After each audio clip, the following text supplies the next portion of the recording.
이사야 52장 1절에서 6절 교도하겠습니다.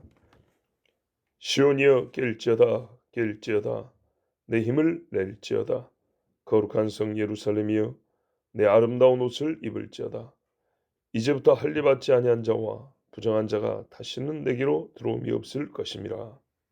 너는 티끌 털어버릴지어다 예루살렘이여 일어나 앉을지어다 더럽힌 딸 시온이여 내 목에 줄을 스스로 풀지어다. 여호와께서 이와 같이 말씀하시되 너희가 값없이 팔렸으니 돈 없이 속량되리라. 주 여호와께서 이와 같이 말씀하시되 내 백성이 전에 애굽에 내려가서 거기에 거류하였고 아수르인은 공연히 그들을 압박하였도다. 그러므로 이제 여호와께서 말씀하시되 내 백성이 까닭없이 잡혀갔으니 내가 여기서 어떻게 하랴. 여호와께서 말씀하시되 그들을 관할하는 자들이 떠들며 내 이름을 항상 종일토록 더럽혔도다. 그러므로 내 백성은 내 이름을 알리라. 그러므로 그 날에는 그들이 이 말을 하는 자가 나인 줄을 알리라. 내가 여기 있느니라. 아멘. 깨어나라 그랬습니다. 앞에서도 깨어나란 말씀이 있었는데 우리가 죄 가운데 있을 때 깨어나라 소리를 듣습니다.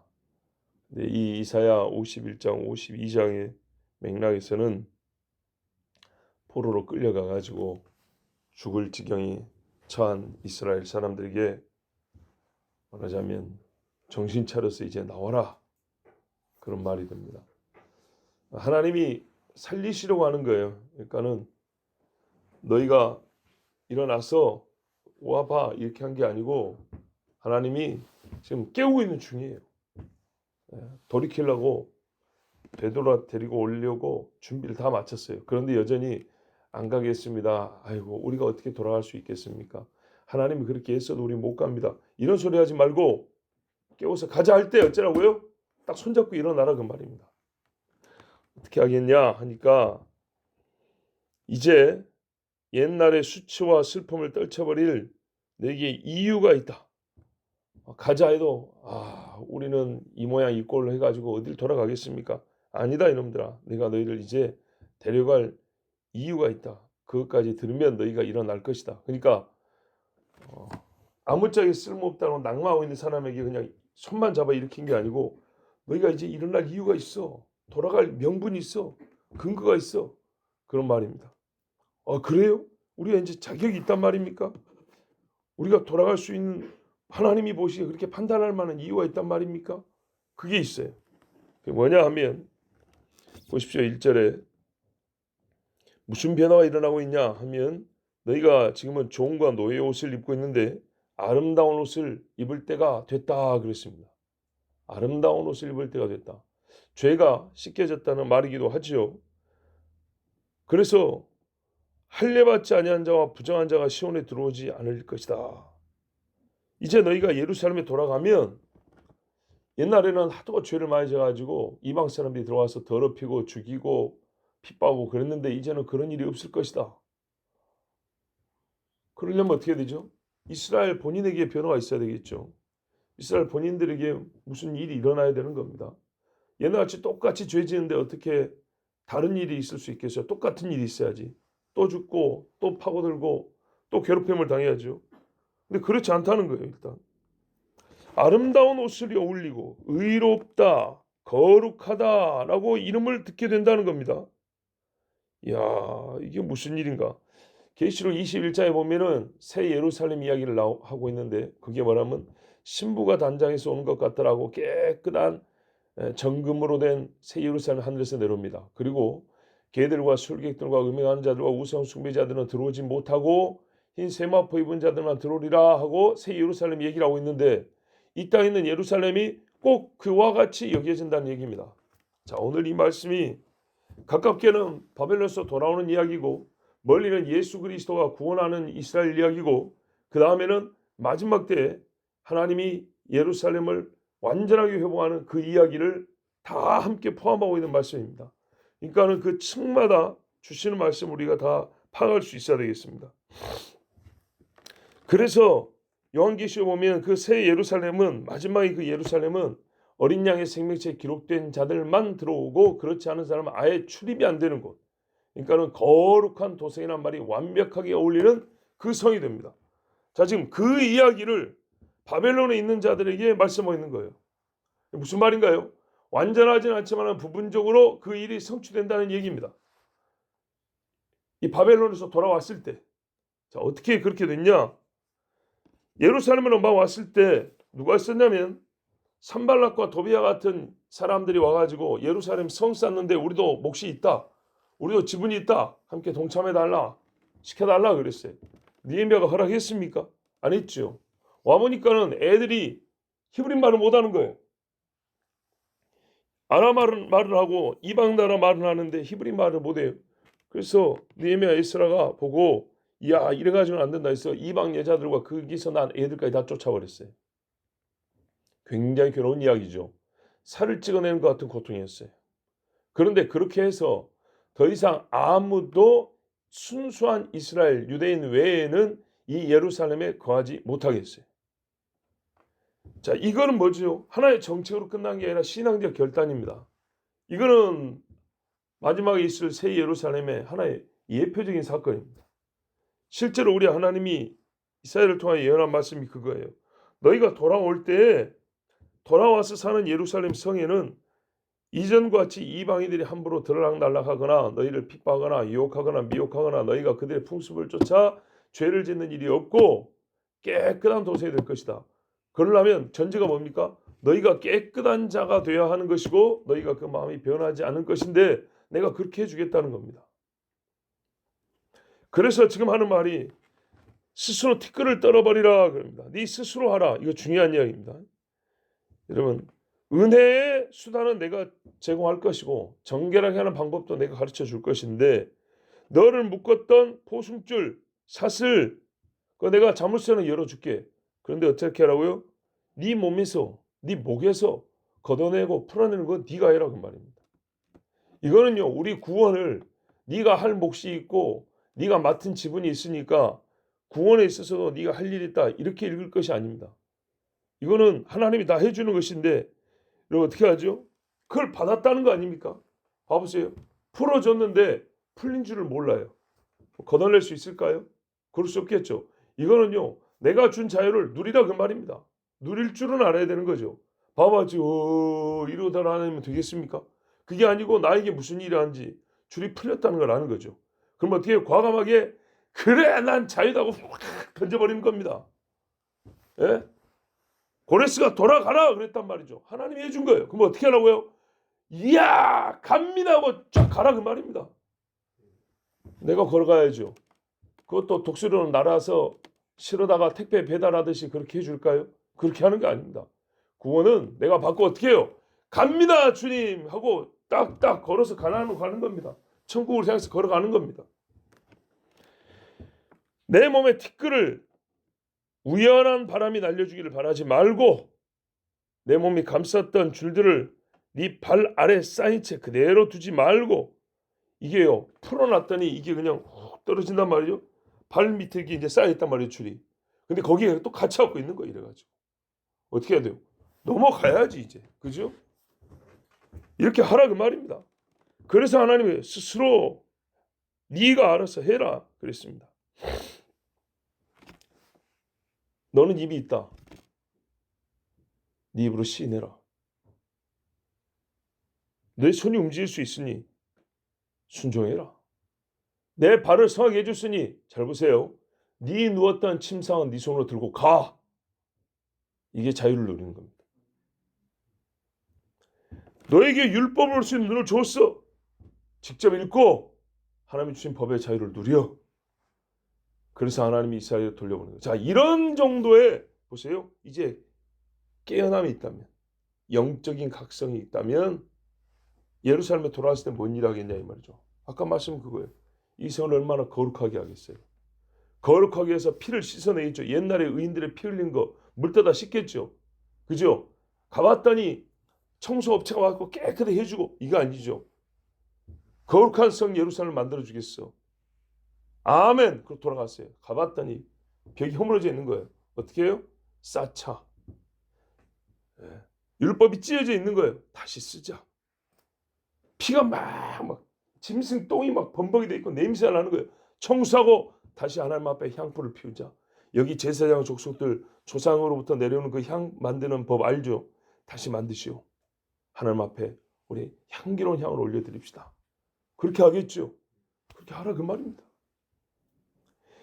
이는 주가 이같이 말씀하기 때문이다. 여호와께서 이와 같이 말씀하셨어요. 뭐라면 너희가 값없이 팔렸으니 돈 없이 속량되리라. 근데 이 놀라운 일을 하나님 왜 해주신다는 겁니까? 우리가 알다시피 이 성경 말씀이 모든 것을 다 말해주고 있지 않아요. 다른 부분의 이야기는 다른 데 써줬어요. 뭐라면 너희가 죄값을 치른다. 예, 하나님 앞에 회개도 하고 이런 이야기는 또 다른 말씀이 있어요.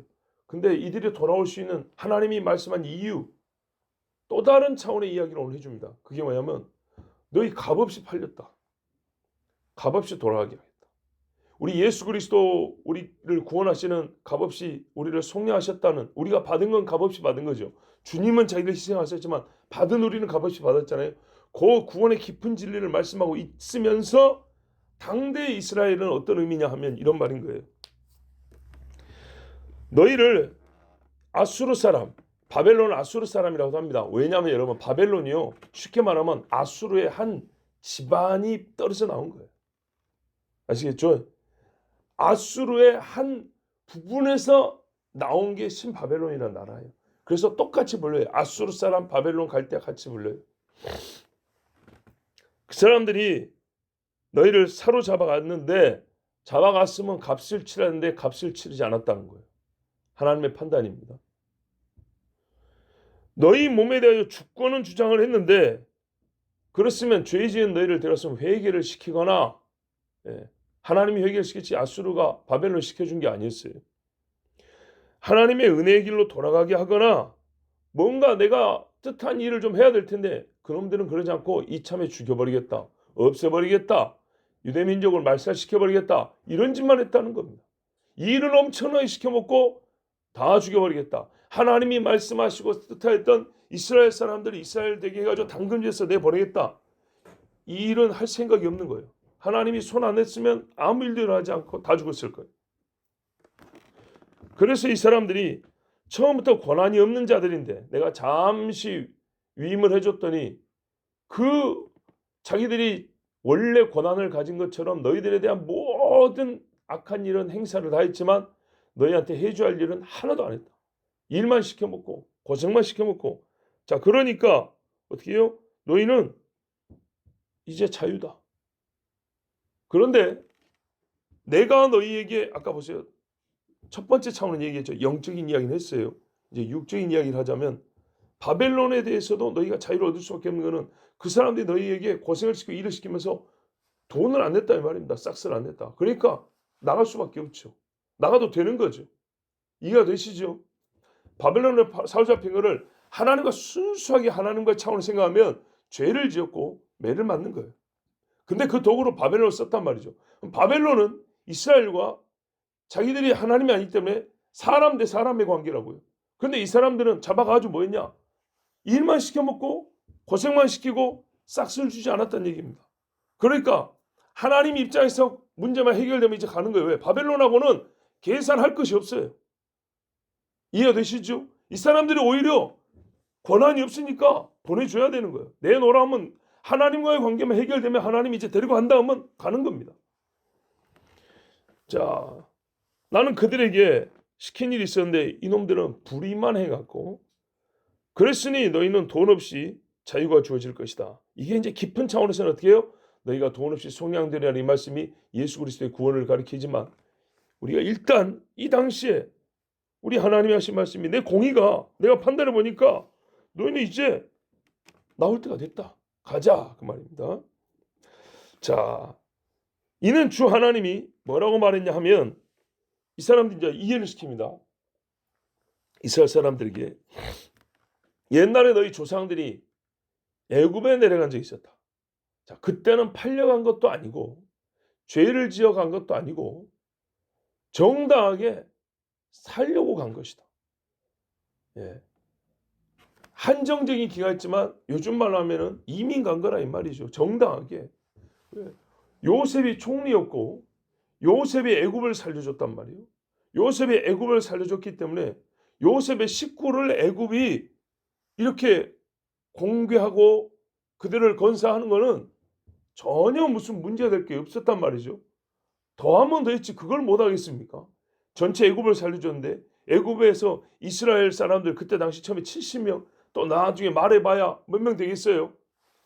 그리고 그 사람들이 꽁으로 살았냐? 그러지 않죠. 자기들 나름대로 처음에 올 때부터 바로에 양치면서 일하고 살았어요. 싹쓸 지불하고 살았다고요. 그런데 나중에는 어느 지경으로 해버렸어요? 이 사람들을 불법적으로 종으로 삼아버렸잖아요. 노예로 삼아버렸어요. 그래서 시간이 수백 년이 지났습니다. 자, 이렇게 됐을 때 어떻게 했냐? 4절 보세요. 이스라엘을 압제할 권한이 하나도 없었는데 그때 하나님이 이스라엘을 빼왔단 말이죠. 똑같은 원리다 이 말입니다. 지금도 이 아수르 사람들이 너희를 잡아가지고 하는 행동은 옛날에 애굽 사람들이 너희 조상들에게 했던 것과 똑같아서 너희 조상들이 그때 나올 때 400년 종살이의 싹스를 받아왔는데 구하는 것은 순전히 하나님이 구해줬지만 인간적으로 애굽 사람들은 값을 치러야 된단 말이죠. 그래서 집에 있는 은금패물 다 주고 좋은 옷 다 주고 짐승들 주면서 가라 그랬죠. 그러니까 나올 때 우양이 얼마나 많았고 안타깝지만 금송아지 만들 때 그 금부치가 어디서 났냐 이 말이죠. 성막 세울 때 노시며 금이며 은이며 그거 다 어디서 났냐 하면 애굽 사람들이 준 것들입니다. 하나님이 그렇게 공의의 하나님이니까 일한 만큼 받아오게 하셨어요.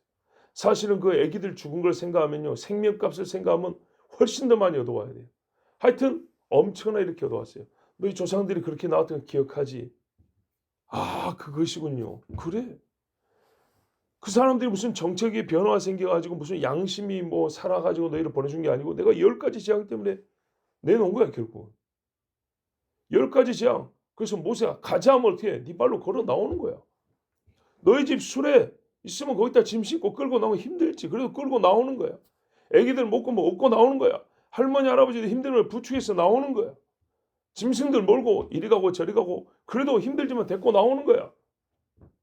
10가지 재앙은 내가 했어. 너희가 보상 다 받겠어. 뭐 어떻게 하죠? 아 이제 다 됐으니까 애굽에서 살게 이게 아닌 거죠. 갑시다 하고 가는 거예요. 똑같다 아이들아. 바벨론에서 나오니라. 일어나라. 지금은 갈 때가 되었다. 우리가 일상생활에서도 깨어나십시오. 죄에서 깨어나서 예수 믿으십시오. 그러죠. 정말도 똑같아요. 깨어나라. 주님 오실 때가 다 됐다. 같은 말이지만 약간 다르죠. 예. 맨 깊은 데서 똑같아요. 그렇지만요. 그 상황과 맥락에서 주시는 구체적인 말씀은 그 의미는 조금 다른 거예요. 이 사람들에게 깨어나서 죄 짓지 말고 죽지 마라 하고 이제 끌려갔는데 깨어나서 다시 돌아와라. 지금 이게 두 번째 이야기를 하고 있는 겁니다. 자, 이래서 내가 이렇게 너희 조상들이 한 것처럼 지금 너희도 바벨론에서 나가게 해줄 테니 돈 없이 값 없이 나가게 해줄 테니 너희는 빨리 짐 챙겨서 가자. 이렇게 하나님 말씀한 거예요. 여기서 이제 약간 신학적으로 고민할 게 하나 있는데 여기 보면 우리는 애굽의 생활과 바벨론 생활을 이렇게 비교하면서 이스라엘 사람들에게 갈 때가 되었다고 갈 이유가 있다고 하나님이 이렇게 말씀하시는 걸 알 수가 있습니다. 그런데 우리가 이제 원문에는 조금 뉘앙스가 좀 달라요. 뭐라고 되냐면 이전에 내 백성이 애굽에 체류하고 살려고 거기로 내려갔었다. 그런데 그러자 그 아시리아 사람이 그 아수르 사람이 이렇게 해서 딱 특정을 해놨어요. 까닭 없이 그들을 압제하였다. 요셉을 알지 못하는 왕이 나왔다 그랬잖아요. 이 부분인데 그때부터 이스라엘에 대한 압제가 시작됐단 말입니다. 히브리 사람에 대한 핍박이 시작됐어요. 많은 신학자들이 하는 말이 힉소스인이라는 말을 씁니다. 힉소스인 뭐냐면 오리지널 애굽 사람이 아니고요. 오래전부터 사는 애굽, 그러니까 아프리카 사람이 아니고 가나안 이 중동 지역에서 애굽으로 유입된 어떤 민족이 애굽을 다스린 적이 있었다는 겁니다. 그 흔적들이 다른 거예요. 언제인지를 몰라요. 가나안 쪽에서 와가지고 애굽의 왕조를 몰아내고 몇백 년 동안 다른 민족이 애굽을 다스린 적이 있었다는 얘기입니다. 흔히 중국을 얘기할 때 한족이라고 그러잖아요. 이 한족이라고 부르는 것은 중국의 여러 나라 중에 한 나라 있어요. 한 나라. 한 나라라고 있는데 이 한 나라를 대표로 삼아서 우리는 그 나라 민족에 대해서 한족이라고 하는 거예요. 진나라도 있고 뭐 상나라도 있고 있는데 뭐 진족 이렇게 해도 될 것을 자기들 한 나라를 제일 크게 생각을 해요. 그래서 우리는 그 나라의 백성에 대해서 한족 이렇게 부르는 거예요. 자, 그런데 그 한족 외에 여진족이나 몽골족이 중국을 차지한 적이 있어요. 그래가지고 한때는 원나라는 나라도 세고 금나라, 청나라 이런 나라도 세우고 그랬어요. 만주족. 그런 것처럼 애굽이라는 똑같은 나라인데 다른 민족이 와가지고 이 나라를 다스릴 때가 있었다. 그 힉소스라고 하는데 그 언제냐 생각할 때 크게 세 가지 설이 있어요. 요셉이 총리 되었을 때 정통 애굽 사람 같으면 이방 사람을 총리 안 시켜준다. 근데 왕 자기도 이방 사람이기 때문에 애굽 기준으로 또 다른 가나안 출신인 요셉을 총리시켰는데 부담이 없었을 것이다. 두 번째는 이스라엘이 핍박당할 때 이야기입니다. 그때 이 이방에서 온 사람들이니까 정권은 잡고 있지만 숫자가 적어요. 숫자가 적으니까 정치적 위험 부담이 크단 말이죠. 안 그래도 숫자가 적은데 이 히브리 사람이라는 애들이 엄청나게 불어가 나는 거예요. 그래서 저것들을 핍박해야 된다. 예, 그때가 바로 이방 민족이 애굽을 다스릴 때다. 여기서 이방이라는 건 애굽 기준입니다. 세 번째는 이스라엘이 나간 다음에 애굽이 10가지 재앙으로 엄청나게 약해졌잖아요. 그 틈을 타서 다른 민족이 들어와서 애굽을 다스렸다. 그게 그 힉소스족이 다스렸다는 데가 바로 그때이다 라고 이렇게 세 가지 설이 있어요.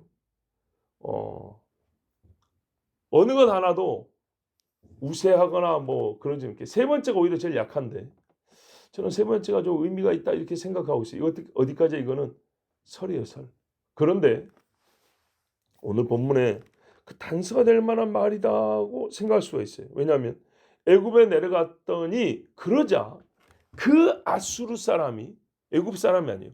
그 아수르 사람이 이스라엘을 핍박하기 시작했다. 이렇게 돼 있단 말이죠. 아, 그러면 요셉을 알지 못하는 왕이 일어나 그때인가?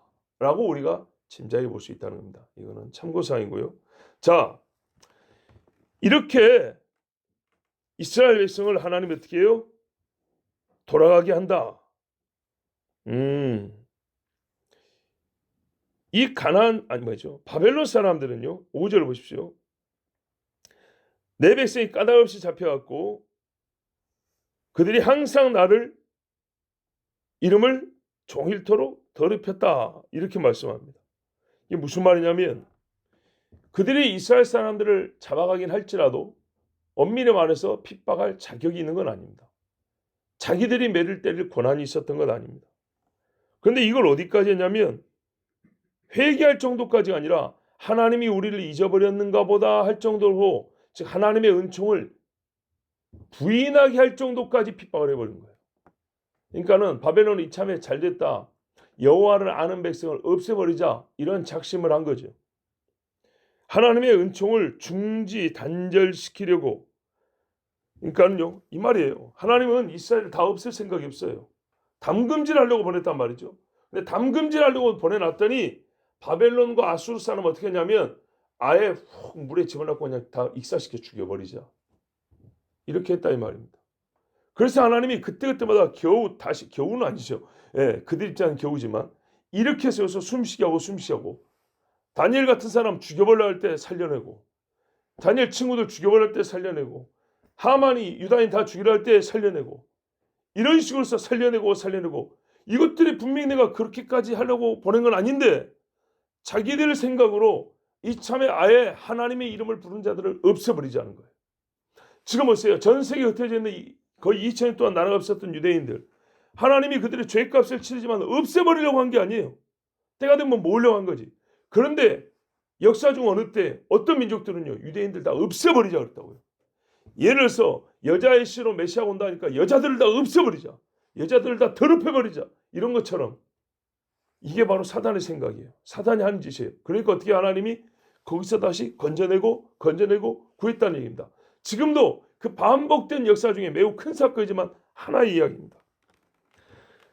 그래서 하나님이 어떻게 했냐고 하면 이렇게 해서 이들을 다 없애버리면 어떻게 합니까? 하나님이 이스라엘을 통하여 세상을 구원하겠다, 메시아를 보내겠다, 이 약속은 없어지게 되죠.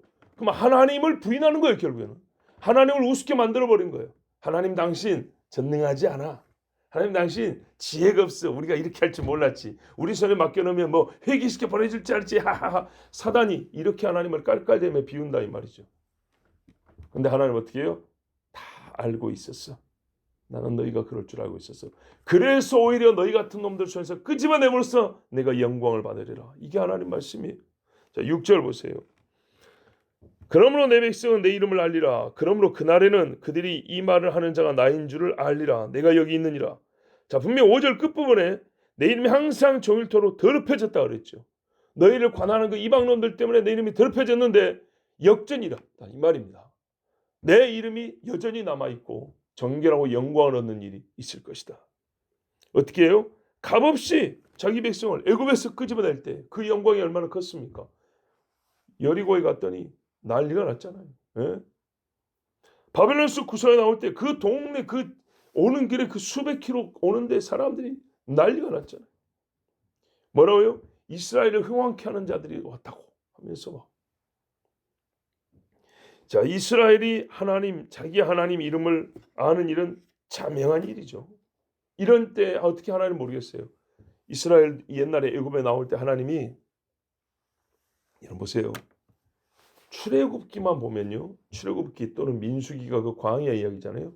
출애굽에서 가나안에 들어갈 때까지 그때 이야기인데 구약 성경에서요. 하나님의 이름이 이스라엘 백성들에게 혹은 세상 사람들에게 알려진 분량이요. 그 깊이와 양이요. 폭증한 때가 바로 출애굽과 광야 시대 이야기입니다. 하나님의 자기 계시가 이 죄 많은 세상을 향하여 자기 계시가 엄청나게 많이 쏟아부어진 시기가 바로 그 시기입니다. 성막과 제사만 생각을 해보세요. 율법과 신의 산의 이야기를 한번 생각해보세요. 엄청난 사건입니다. 아브라함의 집 그 대를 이어오는 한두 사람에게 개인적으로 꿈에 계시하시고 개인적으로 나타나 말씀하신 정도가 아닙니다. 엄청난 이야기입니다. 출애굽하면서 하나님은 세상 사람들 앞에 자기 이름을 알리셨어요. 우리가 뒤에부터 여호와 뭐 이렇게 붙는 이름들 있죠. 예, 어마어마 알려주셨어요. 마찬가지입니다. 바벨론에서 돌아올 때 하나님은 자기를 알려주십니다. 영광을 받으신데 나는 말하는 그라. 오늘 하나님을 알리실 때 하나님께서 택하신 한 가지는 바로 이겁니다. 내가 말하는 자인 줄 알게 되리라. 사실 뒤에 하나 더 붙어야죠. 말하고 이루는 자 이러면 더 완벽하죠. 그러나 이 뒷부분은 사실은 뭐 당연한 이야기고요. 이게 말하는 게 무슨 말이냐. 우리도 지금 말하고 있고 저도 말하고 있지 않습니까? 그러나 모든 입이 다물어져도 유일하게 말하는 분. 처음부터 말하는 분. 그 말이 100% 다 유효한 분. 완전하게 다 성취하는 분. 진짜로 야 말하는 자이구나 라고 말할 수 있는 오직 그 한 분. 여호와구나. 변개하거나 증감되는 일이 없는 분.